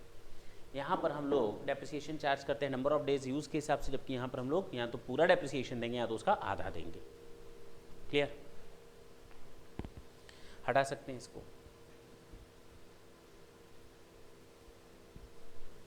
पहले नोट कर लो। मिलेगा नहीं, कहीं मिलेगा नहीं, किसी किताब में नहीं मिलने वाला, याद रखना।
चलें? पक्का? एक और पॉइंट याद आ गया है जो बहुत ही इंपॉर्टेंट रोल प्ले करेगा। चलो एक बात बताओ, सुनो ना, जिस बिल्डिंग में तुम लोग पढ़ाई कर रहे हो वो मेरी अपनी नहीं है, वो रेंट पर है। किस पर है? मैं रेंट देता हूँ, लेकिन इसका पूरा कंस्ट्रक्शन मैंने करवाया है। पूरा कंस्ट्रक्शन मीन्स इस रूम का, बाकी 3 रूम मकान मालिक ने पहले से ही दे रखे थे, मुझे ज़रूरत पड़ी तो इस रूम को मैंने कंस्ट्रक्शन करवाया। क्लियर? इस रूम को कंस्ट्रक्शन करवाने में मेरे लग गए 5 लाख। बताओ क्या अकाउंट्स में मुझे इस पर डेप्रिसिएशन मिलेगा?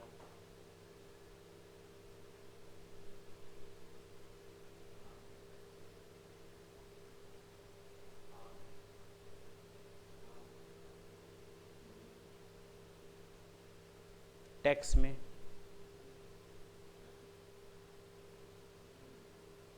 बोलते क्यों नहीं? अकाउंट्स में, टैक्स में?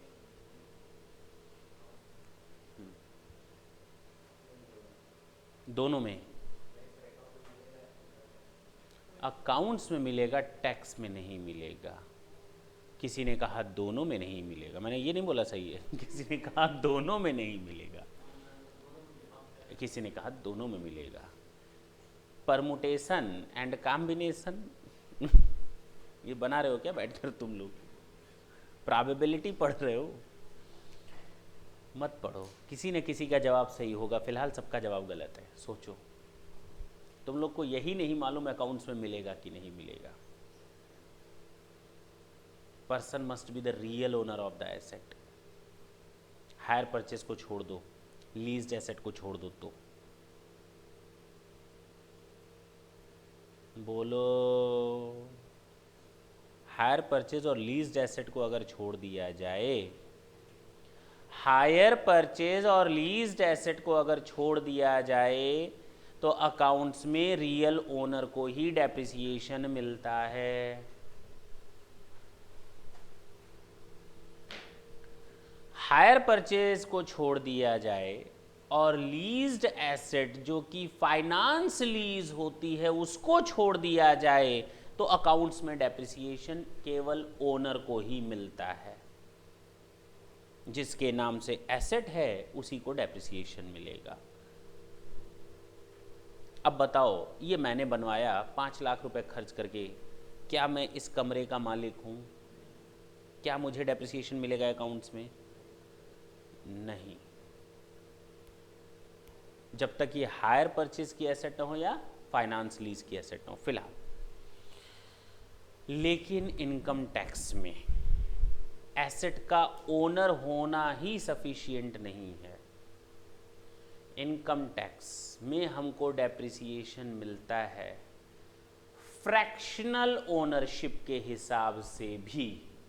ओनर को तो मिले सो मिले, लेकिन फ्रैक्शनल ओनर को भी डेप्रिसिएशन मिलता है। किसको मिलता है? फ्रैक्शनल यानी खंडित ओनरशिप। इस रूम पर मैंने अगर 5 लाख रुपए खर्च किया तो मुझे इस रूम के बराबर पर खर्च किए गए अमाउंट से डेप्रिसिएशन मिलेगा। बात खत्म। यानी इनकम टैक्स में हमें फ्रैक्शनल ओनरशिप पर भी डेप्रिसिएशन मिलता है। Depreciation is allowed to owner, includes hire purchase,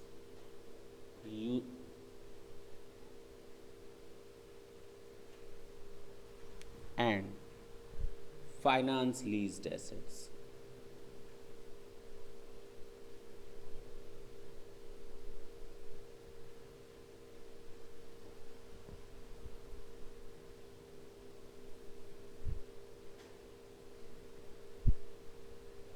Except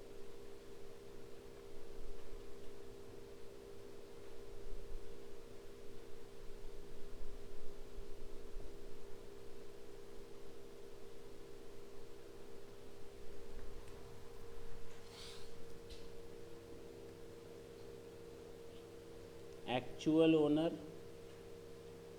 and to fractional owner.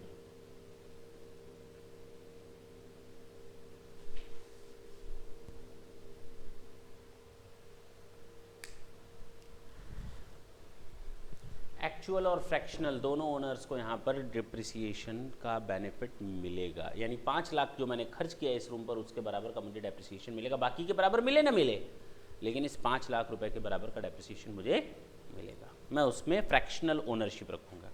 Sir अगर आप ओनर बन गए तो अब आपको तो कोई निकाल ही नहीं सकता, ऐसा नहीं है। इनकम टैक्स में अगर आपको मालिक मान लिया जाता है तो केवल वो इनकम टैक्स के पर्पस से है, वो सिविल कोड के हिसाब से नहीं है, वो इंडियन पेनल कोड के हिसाब से नहीं है, वो ट्रांसफ़र ऑफ प्रॉपर्टी एक्ट 1882 के हिसाब से नहीं है। बात समझ में आई? पक्की बात है ना? तो अदर कोड के सेक्शंस यहाँ पर एप्लीकेबल नहीं, केवल इनकम टैक्स के पर्पज से आपको उस पर क्या दी गई है, ओनरशिप दी गई, केवल इनकम टैक्स के पर्पज से। हटाए? अब क्लियर है? चलो अब जरा देखते हैं सेक्शन 32 की डेफिनीशन। और आज का काम मेरा केवल इतना ही रहेगा कि हम आपको डेफिनीशन सेट कर दें दिमाग में कि क्या है, बोलो ना, ताकि नेक्स्ट क्लास में जब हम लोग आए तो डेफिनीशन के आगे की कहानी पढ़ सकें। In respect of tangible or intangible asset, depreciation shall be allowed to the owner or fractional owner of the asset. हाँ या ना? By using the WDV method on block of assets at the rates prescribed under this act. हो गया खत्म। देखो कितनी simple सी definition है, नहीं रटने की जरूरत ही नहीं है। चलें, इन रेस्पेक्ट ऑफ टेंजिबल और intangible asset, depreciation shall be allowed to the owner और fractional owner of the asset by using WDV on block of asset rates as prescribed under this act. क्या गलत बोला? हो गई definition पूरी पूरी? नहीं समझ में आई? लिखा है मैंने, इन रेस्पेक्ट ऑफ टेंजिबल और non tangible intangible asset, depreciation shall be allowed to the owner और partly owner of the asset, लिखा हुआ है पार्टली ओनर और fractional owner of the asset on WDV by using WDV on block of asset at the prescribed percentage. यहाँ characteristic दी है, जो मैं बोल रहा हूँ that is the definition which is given in the act. In respect of tangible और intangible asset, depreciation shall be allowed to the owner और fractional owner of the asset by using WDV on block of asset at the rates prescribed under this act. हो गया काम? कोई दिक्कत है? Sir block of asset की आप definition लिखवा दीजिए। सेक्शन 32 तो अब याद हो गया, याद हो गया ना? हमें नहीं लगता सेक्शन 32 में अब किसी को दिक्कत आएगी। जो हमने अभी तक पढ़ाया बस उसको मैंने एक जगह लिख दिया। क्या लिखा मैंने? इन रेस्पेक्ट ऑफ टेंजिबल और इनटेंजिबल एसेट,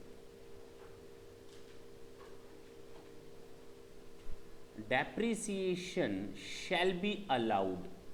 सही है, दोनों पर डेप्रिसिएशन मिलेगा। टू द ओनर और fractional owner of the asset. Fractional ownership का मतलब अब समझ में आ गया ना? Bye using WDV method of depreciation on what? On block of asset at the rates prescribed under this act। अब जरा देखो, क्लियर है? तो हमें नहीं लगता कोई टॉपिक दिक्कत कर रहा होगा। सर आपने ब्लॉक ऑफ एसेट की डेफिनेशन नहीं लिखवाई, तो सेक्शन 2 सबसेक्शन 11, सेक्शन 2 में क्या चीज़ें आती हैं मालूम है ना? Definitions. Block of asset means the group of asset which falls under the same category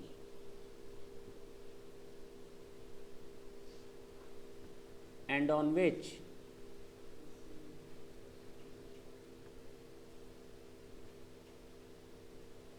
the same rate of depreciation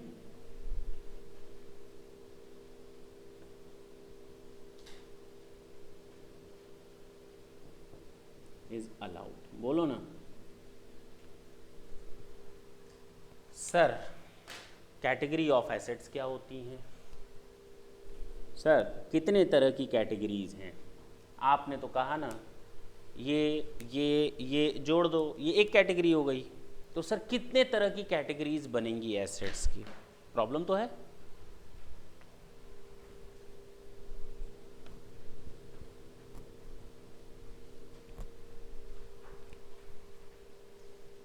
category of assets,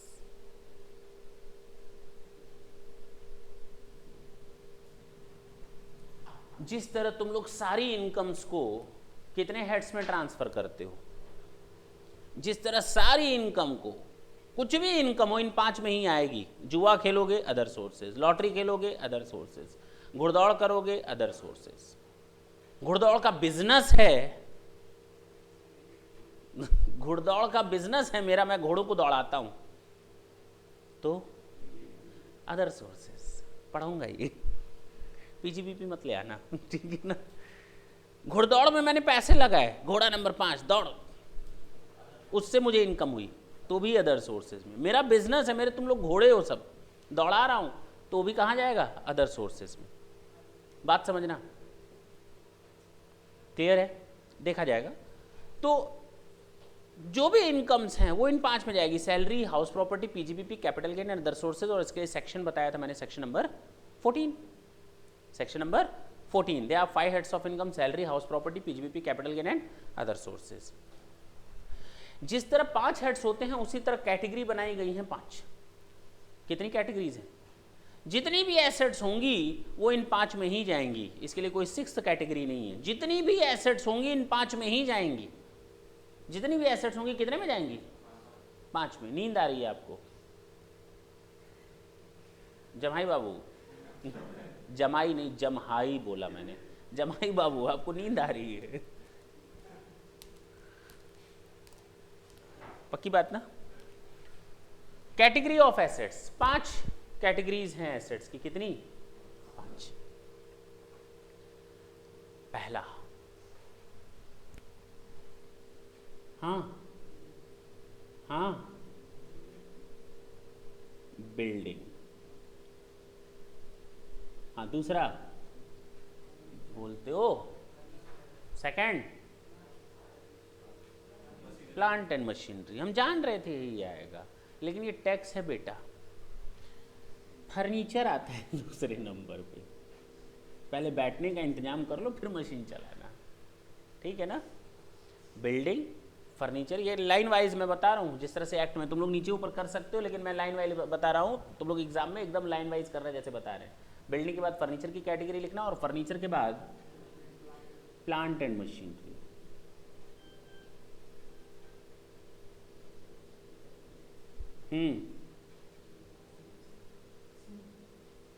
ship नहीं होता, शिप होता है, ship, ships and intangible assets. Okay, यानी ऊपर जितनी भी थी वो क्या थी?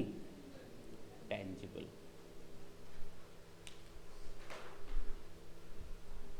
ब्लॉक ऑफ एसेट की डेफिनेशन हटा सकते हैं।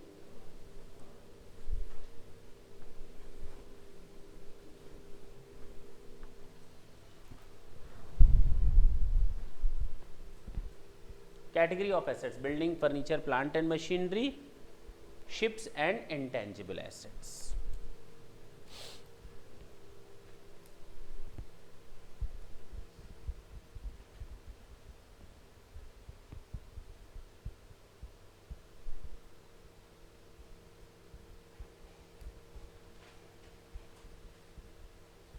अच्छा एक बात बताओ,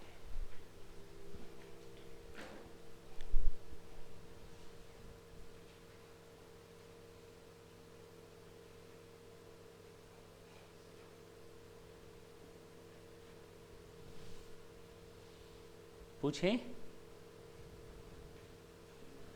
कंप्यूटर कहाँ जाएगा? कंप्यूटर कहाँ जाएगा बताओ? कंप्यूटर कहाँ जाएगा? लैपटॉप कहाँ जाएगा?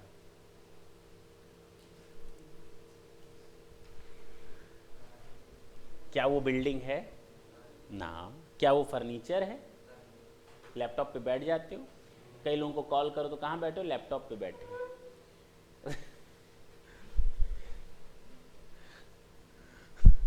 शिप है, इंटेंजिबल है, नहीं दिखता, तो क्या है वो? पक्का मान लिए, बोलो।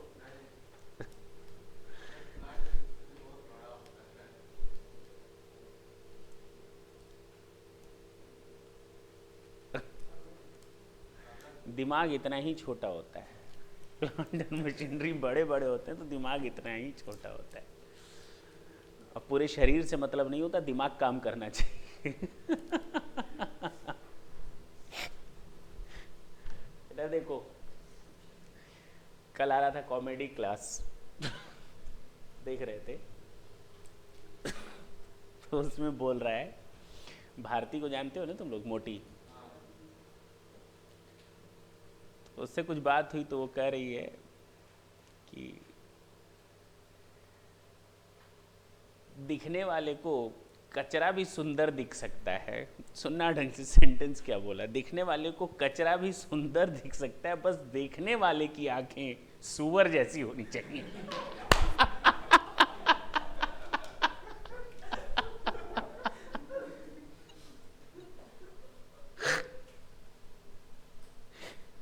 नहीं समझे? देखने वाले को कचरा भी सुंदर दिख सकता है, बस देखने वाले की आंखें सुअर जैसी होनी चाहिए।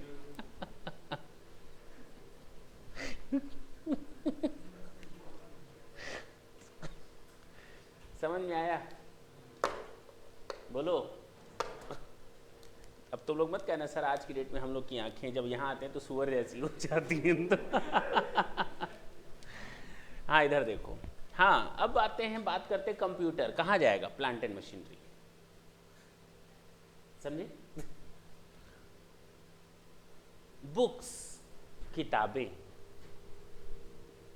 किताबें बहुत सी पढ़ी होंगी तूने, हाँ बताओ कहाँ जाएगा?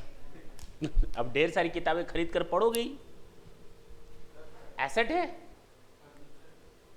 एसेट फर्नीचर है, किताबों पर बैठ कर पढ़ता है। हाँ बोलो। बुक्स कहाँ जाएंगी?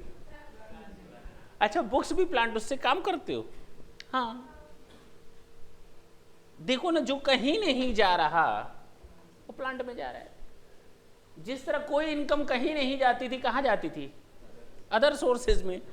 उस तरह घूम फिर करके यहाँ भी वही है, जो कहीं ना मिले वो प्लांट एंड मशीनरी में चला जाएगा। अब क्लियर है? अब समझ में आई बात? केवल हमें इन 5 कैटेगरीज पर ही ध्यान देना है। सर रेट्स ऑफ डेप्रिसिएशन आपने लास्ट में लिखा, eight the rates prescribed under this act. 2-3 pages के रेट्स हैं किताबों में दिए हुए, क्या हमको सारे रेट्स तैयार करने हैं? ना, आपको कुछ एक रेट्स तैयार करने हैं, आपको कुछ एक रेट्स तैयार करने हैं।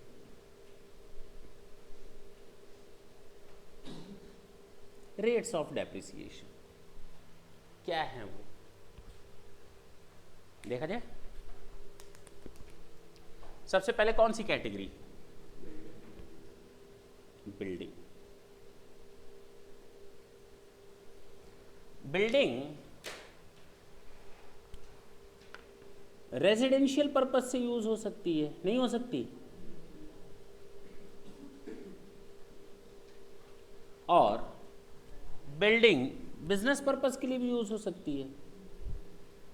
बोलो।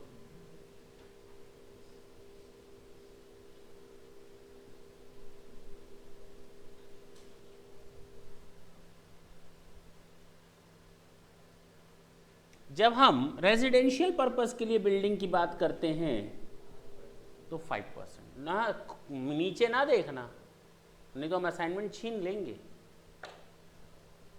रेजिडेंशियल पर्पस के लिए अगर है तो 5%, और अगर बिजनेस पर्पस के लिए है तो 10%, और अगर टेम्पोरेरी स्ट्रक्चर है, क्या है?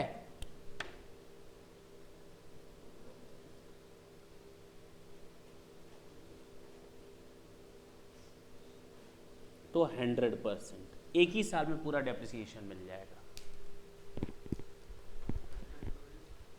आने दो, अभी तो तुम्हें यही नहीं मालूम, तुम यहाँ पर चले गए पहले तो ये पूछते तो समझ में आता। क्या मालूम है ये तुमको?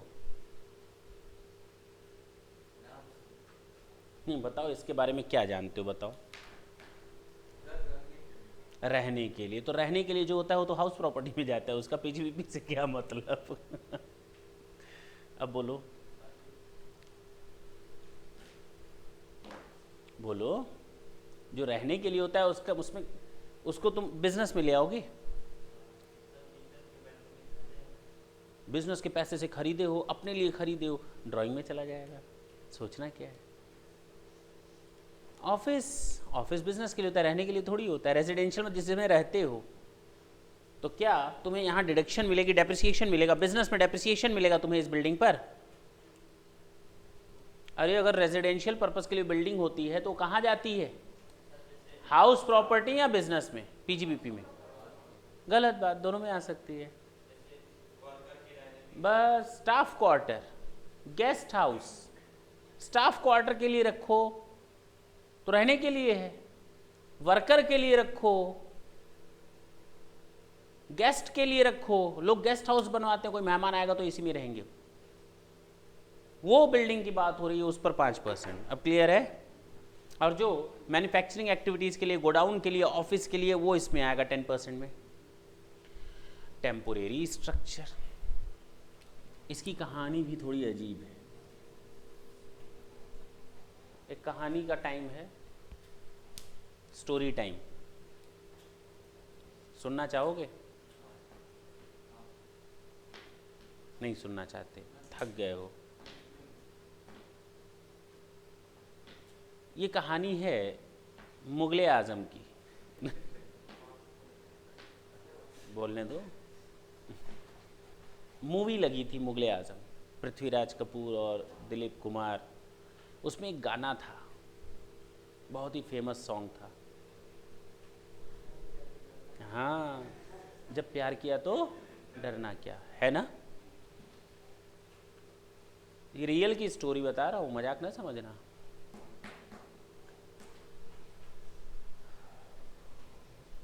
उस मूवी को बनाया गया और उसके लिए उस सॉन्ग के लिए एक बिल्डिंग बनवाई गई। उस पर्टिकुलर सॉन्ग को फिल्माने के लिए, शूटिंग के लिए एक बिल्डिंग बनवाई गई, शीश महल टाइप की, जहाँ देखो छोटे छोटे शीशों में वो नज़र आती थी नाचते हुए। आज भी लोगों के दिमाग में है। सोचो ना, हम लोग भी सॉन्ग देखते हैं तो आज भी उस तरह की चीज़ें देखने को कम मिलती है। अब तो टेक्निक इतनी आगे बढ़ गई है, कंप्यूटर उठाओ, लैपटॉप में दबाओ, सामने सारी चीज़ें वैसी आ जाएंगी। लेकिन उस समय टेक्नोलॉजी थी ही नहीं, कंप्यूटर का ज़माना था ही नहीं। सोचो, शीशे में हीरोइन नाचते हुए नजर आ रही है छोटे छोटे हजारों टुकड़ों में, लेकिन पीछे से कैमरा नजर नहीं आ रहा।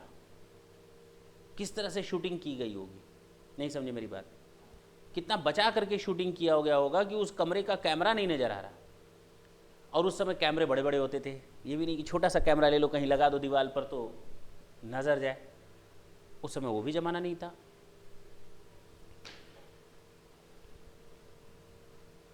करोड़ों रुपए खर्च हुए, लाखों रुपए, आज की डेट में करोड़ों रुपए हो गए। मूवी बनी, सुपरहिट हुई। अब मूवी वाले को तो डेप्रिसिएशन चाहिए, तभी तो प्रॉफिट या लॉस निकालेगा। मूवी वाले को क्या चाहिए, डायरेक्टर को क्या चाहिए, प्रोड्यूसर को क्या चाहिए? डेप्रिसिएशन। और डेप्रिसिएशन घटाने के बाद हमारा प्रॉफिट कम हो जाता है। और कहा गया अगर आप शूटिंग के लिए, मूवी के लिए अगर आप कोई स्ट्रक्चर बनवाते हैं तो वो टेम्पोरेरी होता है, महीने, 2 महीने, 3 महीने, 4 महीने, 6 महीने, शूटिंग खत्म, हटा दो, नया स्ट्रक्चर फिर बनेगा। उसको हम कहते हैं टेम्पोरेरी स्ट्रक्चर। क्या बोलते हैं? हम केवल एक एग्जाम्पल दे रहे हैं, और भी स्ट्रक्चर हो सकते हैं टेम्पोरेरी। तो 100% डिडक्शन मिल जाता है डेप्रिसिएशन का टेम्पोरेरी स्ट्रक्चर में। बोलो दीपक। अब यहाँ पर इतनी बड़ी बिल्डिंग बनाई गई, लोगों ने तुरंत विरोध किया, बिल्डिंग मत तोड़ो, बुलडोज़र मत चलाओ, हम लोग दर्शन करने जाएंगे बिल्डिंग का। भाई अच्छी बात है, बहुत बड़ी बिल्डिंग बनी है तो बिना दर्शन हर कोई चाहेगा कि जाए एक बार पिकनिक स्पॉट घूमने के लिए। ये बात पहुंची फाइनेंस मिनिस्टर तक कि भाई बिल्डिंग ना तोड़वाने दो, रहने दो, हमको बस डिडक्शन दे दो डेप्रिसिएशन का, हम नहीं तोड़ेंगे। लोग मना कर रहे हैं, पब्लिक चाहती है कि बिल्डिंग न तोड़ी जाए, लेकिन रूल रूल होता है, किसी एक बिल्डिंग पर ये लागू चेंज नहीं हो सकता। गवर्नमेंट ने साफ मना कर दिया और उसके ऊपर क्या चलवा दिया, वो बिल्डिंग खत्म। अभी तुम लोगों ने देखा होगा न्यूज़पेपर में सतलोक आश्रम, रामपाल का आश्रम, क्या करने जा रहे हैं, उसको तोड़ने जा रहे हैं ना। सोचो ये हम लोग के देश की गवर्नमेंट है, हम ये नहीं करें कि सही है गलत है, लेकिन अगर किसी की ज़मीन आपने सील कर ली है, बिल्डिंग सील कर ली है, लोगों के पास रहने के लिए क्या नहीं है, घर नहीं है, आप उनको दे दीजिए ना। नहीं समझे,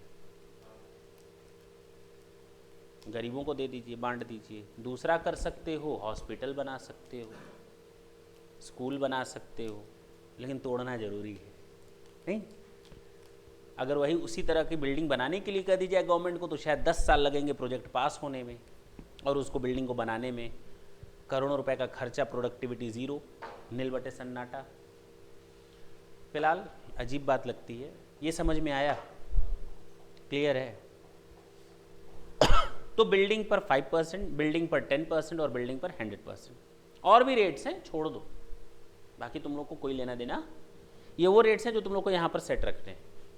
रेजिडेंशियल पर्पस से 5, बिजनेस पर्पस से 10, रेजिडेंशियल वाला भी बिजनेस के लिए था लेकिन वो रहने के लिए था, और जो नॉर्मल बिजनेस के लिए यूज़ होता है उसमें 10%, और टेम्पोरेरी स्ट्रक्चर पर 100%। फर्नीचर में बताओ कितना लगेगा,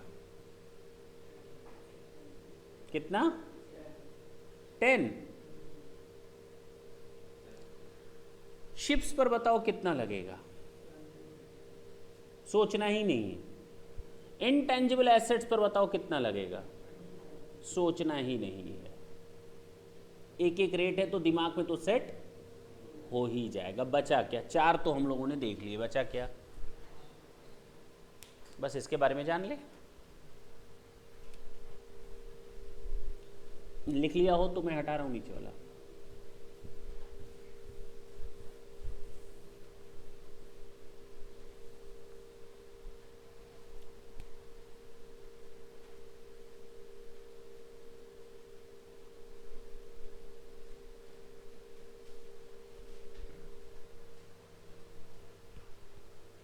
प्लांट एंड मशीनरी,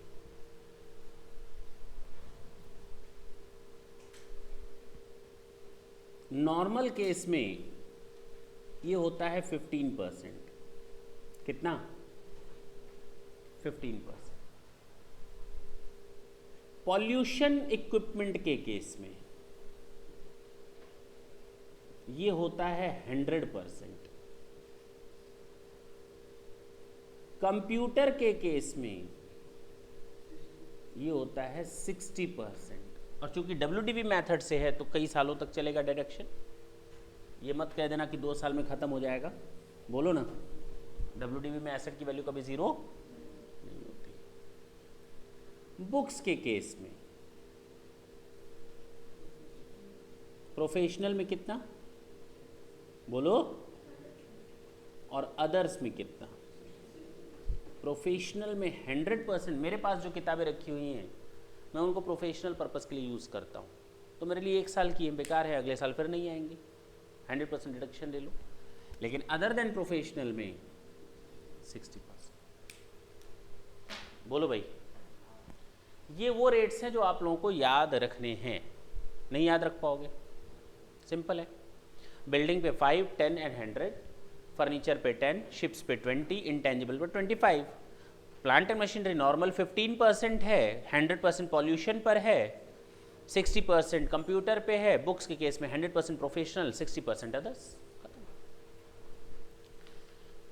इतना तो तुम लोग याद करके आओगे, दिमाग में सेट करके आओगे, करके आओगे ना। अच्छा, दिया हुआ है सारा, मोटर बस वगैरह पर देखो दिया हुआ है 30% हो गया, ठीक है ना, कर लोगे। तो आज की मुलाकात हम लोग की, थैंक यू बच्चों। हाँ, जितना पढ़ा रहे हैं उतना रिवीजन करके आओगे तो अगली क्लास में हम लोग को फ़ायदा मिलेगा डेप्रिसिएशन को आगे ले जाने में, नहीं तो फंसना शुरू हो जाएगा। थैंक यू बच्चों।